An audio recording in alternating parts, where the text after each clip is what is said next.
അസ്സാം വലൈക്കും വറഹമത്തുള്ള അൽഹംദുലില്ലാ വസ്സലാത്തു വസ്സലാം അല റസൂലില്ലാ വഅല ആലിഹി വസ്ഹാബി അജ്മഈൻ അമ്മാ ബഅദ്. നല്ല തിരക്കുള്ള റോട്ടിൽ എന്ത് ചെയ്തു, വാഹനം ഓഫായി. ബാക്കിലെ വാഹനങ്ങൾ ഓണടിച്ചുകൊണ്ടിരിക്കുന്നു, മുന്നോട്ട് വണ്ടി നീങ്ങുന്നില്ല, സ്റ്റാർട്ടാക്കി നോക്കിയിട്ട് സ്റ്റാർട്ടാവുന്നില്ല. അങ്ങനത്തെ ഒരു പ്രതിസന്ധി സമയത്ത് എന്ത് ചോദിച്ചാൽ ആരൊക്കെയോ വണ്ടികൾ സൈഡാക്കി കുറച്ച് ചെറുപ്പക്കാർ വന്നിട്ട് നമ്മുടെ വണ്ടി ഉന്തി നമ്മൾ അത് സ്റ്റാർട്ടാക്കി. സ്റ്റാർട്ടായി കഴിഞ്ഞപ്പോൾ നമ്മൾ എന്ത് ചെയ്തു, നേരെ വണ്ടി എടുത്ത് ഒരൊറ്റ പോക്കാണ്. ആരാണ് ഉന്തിയത്, ആരാണ് നമ്മളെ രക്ഷപ്പെടുത്തുന്നത് എന്ന് നമ്മൾ മൈൻഡ് ചെയ്യുന്നേ ഇല്ല. നേരെ പോയി എന്ന് വിചാരിക്കൂ. സ്വാഭാവികമായും സ്റ്റാർട്ടായി കഴിഞ്ഞാൽ ഒന്ന് ഒതുക്കിയിട്ട് വണ്ടി ഉന്തി തന്ന ആളുകളോടൊക്കെ ഒരു നന്ദി പറഞ്ഞ് പോകുമ്പോഴാണ് നമ്മൾ നല്ലൊരു വ്യക്തിയാവുന്നത്. ഇതിനാണ് നമ്മൾ തിരിച്ചു കൊടുക്കുക എന്ന് പറയാം. തന്നതിനനുസരിച്ച് നമുക്ക് തിരിച്ചു കൊടുക്കാൻ പറ്റില്ലെങ്കിലും നിങ്ങളെന്നെ സഹായിച്ചത് ഞാൻ മനസ്സിലാക്കിയിട്ടുണ്ട്, നിങ്ങളൊരു ത്യാഗം, വിഷമം എനിക്ക് വേണ്ടി അനുഭവിച്ചിട്ടുണ്ട് എന്ന് നമ്മൾ അവരെ ബോധ്യപ്പെടുത്തുന്നതാണ് ജസാക്കുമുല്ലാഹു ഖൈർ, അള്ളാഹു നിങ്ങൾക്ക് നന്മ തരട്ടെ, പ്രതിഫലം തരട്ടെ എന്നൊരു പ്രാർത്ഥന, ഒരു പുഞ്ചിരി, ഒരു നന്ദി വാക്ക്, ഒരു തിരിഞ്ഞു നോട്ടം. ഇത് വളരെ പ്രധാനപ്പെട്ട ഒരു കാര്യമാണ്. പലപ്പോഴും നമ്മളുടെ ജീവിതം മുന്നോട്ട് പോകുമ്പോൾ ആരൊക്കെയോ നമ്മളെ സഹായിച്ചുകൊണ്ടിരിക്കുന്നുണ്ട്, ആരൊക്കെയോ നമ്മളെപ്പറ്റി ചിന്തിച്ചുകൊണ്ടിരിക്കുന്നുണ്ട്, ആരൊക്കെയോ നമുക്ക് വേണ്ടി കഷ്ടപ്പെട്ടുകൊണ്ടിരിക്കുന്നുണ്ട്. പക്ഷേ അവർ കഷ്ടപ്പെടുന്നുണ്ട് എന്ന കാര്യം നമ്മൾ അറിയുന്നു, നമ്മൾ ഉൾക്കൊള്ളുന്നു എന്ന് നമ്മൾ അവരെ ബോധ്യപ്പെടുത്താൻ മറന്നു പോകുന്നു. പലപ്പോഴും നമ്മൾ വിചാരിക്കുന്നത് അതൊക്കെ അവരുടെ കടമയാണ്, ഞാനൊക്കെ കുറേ ചെയ്തിട്ടില്ലേ, അതവർ ചെയ്തല്ലേ പറ്റൂ, അവരെന്താ ചെയ്യാത്തത്, ഇങ്ങനെ ചെയ്താൽ മതിയോ എന്നൊക്കെ ചിന്തിക്കാനാണ് നമ്മളിൽ പല ആളുകൾക്കും ഇഷ്ടം. പക്ഷേ സത്യത്തിൽ ഏതൊരു വ്യക്തി നമുക്ക് വേണ്ടി ചെയ്യുമ്പോഴും അതാ വ്യക്തി ഒരു ത്യാഗമെന്ന നിലക്ക് ഏറ്റെടുത്ത് ചെയ്യുകയാണ് ചെയ്യുന്നത്. ഞാനിത് പറയുന്നത് ഈ കഴിഞ്ഞ സമയത്ത് ഒരു മരുമകൾ അവളുടെ അമ്മായിമ്മയെ നോക്കുന്നതിൻ്റെ വിഷമത്തെക്കുറിച്ച് പറഞ്ഞതിനെക്കുറിച്ച് ആലോചിച്ചപ്പോഴാണ്. കാരണം അവർക്ക് അമ്മായിമ്മ വീൽ ചെയറിലാണ്, എപ്പോഴും വീഴുമെന്ന പേടിയാണ്. അതേപോലെ തന്നെ അവരെന്ത് ചെയ്യാണ്, ബാത്റൂമിൽ കൊണ്ടുപോകണം, എപ്പോഴും ബാത്റൂമിൽ പോകണമെന്ന് പറയും, പോയാൽ അവർക്ക് പോകാണ്ടാവില്ല. അപ്പോൾ ജീവിതത്തിൽ ഒരു വ്യക്തി സ്വന്തം നിലക്ക് ചെയ്യേണ്ട കാര്യങ്ങളെല്ലാം മറ്റൊരാൾ ചെയ്തു കൊടുക്കേണ്ടി വരിക എന്ന് പറഞ്ഞാൽ ആ വ്യക്തിൻ്റെ ഒരു കഷ്ടപ്പാട് ആലോചിക്കുക.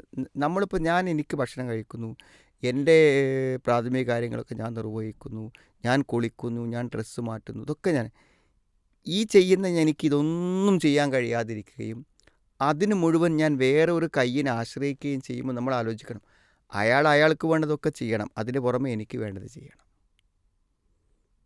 ആലോചിച്ച് നോക്കുക, നിങ്ങൾ എത്ര ബുദ്ധിമുട്ടാണ്. എനിക്ക് വേണ്ടി ചെയ്യാന്ന് പറഞ്ഞാൽ ഇത് മാത്രം ചെയ്താൽ പോരാ, നമുക്ക് വേണ്ട ഫുഡും മറ്റു കാര്യങ്ങളൊക്കെ ഉണ്ടാക്കി തരുന്നു, എല്ലാം ചെയ്യുന്നതിന് പുറമെ ഭക്ഷണം മുന്നിൽ വെച്ച് തന്നാൽ മാത്രം പോരാ, അത് നമ്മുടെ വായിൽ വെച്ച് തരണം. മനസ്സിലേ? നമുക്ക് നമ്മളെ ബാത്റൂമിൽ എത്തിച്ചു തന്നാൽ പോരാ, ബാത്റൂമിൽ നിർവഹിക്കേണ്ട കാര്യങ്ങൾ നിർവഹിച്ച് വൃത്തിയാക്കാൻ നമ്മൾ കൂടെ നിൽക്കണം. ഇപ്പോൾ പ്രായമായ യഥാർത്ഥം നിങ്ങൾ ആലോചിച്ച് നോക്കും, നിങ്ങൾ ഒരു ഒരു മരുമകൾ ഈ സ്ത്രീ അമ്മായിമ്മയെ നോക്കുക എന്നുള്ളത് എന്താണ്? അതൊരു തൻ്റെ ഭർത്താവിൻ്റെ ഉമ്മ എന്ന നിലക്ക് ഭർത്താവിന് നോക്കാൻ കടമുണ്ട്.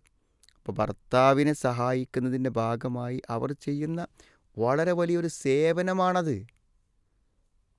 വളരെ വലിയൊരു പുണ്യമാണത്. അപ്പോൾ സത്യത്തിൽ മക്കൾ നോക്കുമ്പോൾ അവരുടെ കടമയാണ് അവർ നിർവഹിക്കുന്നത്.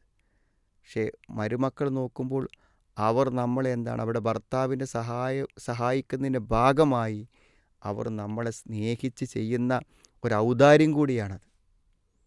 അത് നമ്മൾ മനസ്സിലാക്കണം. മനസ്സിലായില്ലേ? അപ്പോൾ അത് ഉൾക്കൊണ്ടിട്ട് അവരോടൊരു പരിഗണനയാണ് നമ്മൾ ചെയ്യേണ്ടത്. ഒരാൾ നമ്മൾ നോക്കുക എന്ന് പറയുമ്പോൾ സ്വാഭാവികമായും നമ്മൾ എന്ത് ചെയ്യും, നമുക്ക് നോക്കുന്നതിൽ വരുന്ന വീഴ്ചകളെക്കുറിച്ച് പറയുമ്പോഴാണ് നമുക്കൊരു ആസ്വാദനം ഉണ്ടാവുക. ഇന്നത്തെ ഫുഡ് ശരിയായില്ല, ഭക്ഷണം ശരിയായില്ല, അല്ലെങ്കിൽ എനിക്ക് ഇന്നത് കിട്ടിയില്ല, അത് കിട്ടിയില്ല, അല്ലെങ്കിൽ എന്നോട് മിണ്ടിയില്ല, സംസാരിച്ചില്ല, എന്നോട് പറഞ്ഞില്ല ഇതൊക്കെ ആവാനാണ് പലപ്പോഴും ഇത് പറയുമ്പോഴാണ് നമുക്കൊരു ആത്മസംതൃപ്തി കിട്ടുക.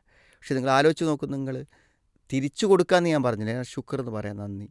നമ്മൾ തിരിച്ചു കൊടുക്കണ്ട, മറിച്ച് എന്ത് വേണം, നമ്മളവരെ ദ്രോഹിക്കാൻ പാടില്ലല്ലോ.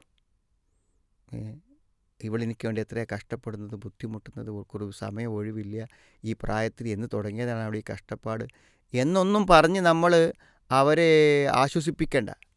മറിച്ച് എന്താണെന്ന് വെച്ചാൽ നിസ്സാരമായി നമ്മൾ അവരിൽ നിന്ന് വരുന്ന വീഴ്ചകൾ നമ്മൾ മറ്റുള്ളവരുമായി പറഞ്ഞ് അവർ ചെയ്യുന്ന പ്രവർത്തനങ്ങളെയും അവർ ചെയ്യുന്ന ത്യാഗത്തെയും വില കുറച്ച് കാണുകയും അവരിൽ അപാകത കണ്ടെത്തുകയും അവർ നോക്കുന്നത് ഒരക്രമപ്രവർത്തനമായി ദുർവ്യാഖ്യാനം ചെയ്യുകയും ചെയ്ത് അവരെ ദ്രോഹിക്കുക എന്ന് പറഞ്ഞാൽ അത് ഗുരുതരമായ തെറ്റാണ്. അത് നമ്മളോട് ചെയ്യുന്ന ദ്രോഹമാണ്. നമ്മളെ നോക്കുന്ന ആൾക്ക് മനസ്സന്തോഷത്തോടെ നമ്മളെ നോക്കാനുള്ള ഒരു അവസരം നമ്മൾ നഷ്ടപ്പെടുത്തി കളയാണ് ചെയ്യുന്നത്. നമ്മൾ അവരോട് പരമാവധി സഹകരിക്കണം, പരമാവധി നമ്മൾ അവരുടെ കൂടെ നിൽക്കണം. അവരുടെ വിഷമത്തെ നമ്മൾ എന്ത് ചെയ്യണം, കണ്ടറിയണം.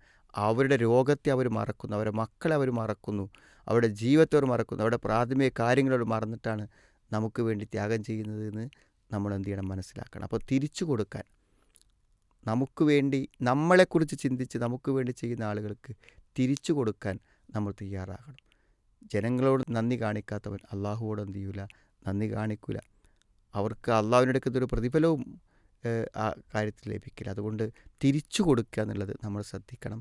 അതുകൊണ്ട് നമ്മളെ ആരൊക്കെ കൊണ്ടാണോ നമ്മൾ ജീവിച്ചു പോകുന്നത് അവരോടൊക്കെ ഒരു നല്ല വാക്ക് പറയാനും അവരെ സമാശ്വസിപ്പിക്കുവാനും അവരെ കൂടെ നിൽക്കാനും നമ്മൾ പരിശ്രമിക്കുക. അള്ളാഹു സഹായിക്കട്ടെ.